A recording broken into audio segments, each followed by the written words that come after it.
Hey there, data enthusiasts. Today, I'm diving into one of the most crucial aspects of machine learning, hyperparameter tuning. It's the secret sauce that can take your model from okay to outstanding. So what exactly are hyperparameters? Simply put, they are the settings that control the training process of your machine learning model. Think of them as dials you can tweak before training starts.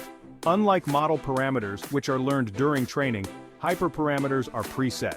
Now, why is tuning these hyperparameters so important?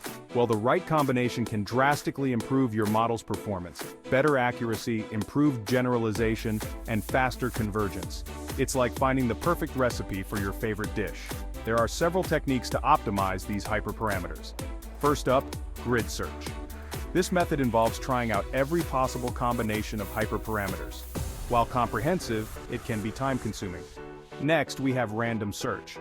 Instead of testing every combination, it randomly selects a subset to evaluate. It's faster but might miss the best settings. And then, there's Bayesian optimization. This technique uses past evaluations to choose the next set of hyperparameters, making it more efficient and often more effective. Each method has its pros and cons, so the choice depends on your specific needs and computational resources. In summary, hyperparameter tuning is essential for optimizing your machine learning models. Whether you use grid search, random search, or Bayesian optimization, the goal is the same: to find that perfect mix that leads to superior model performance. And that's a wrap. If you found this video helpful, make sure to like, subscribe, and hit that notification bell. Stay tuned for more data science insights. Catch you next time. Simple_AI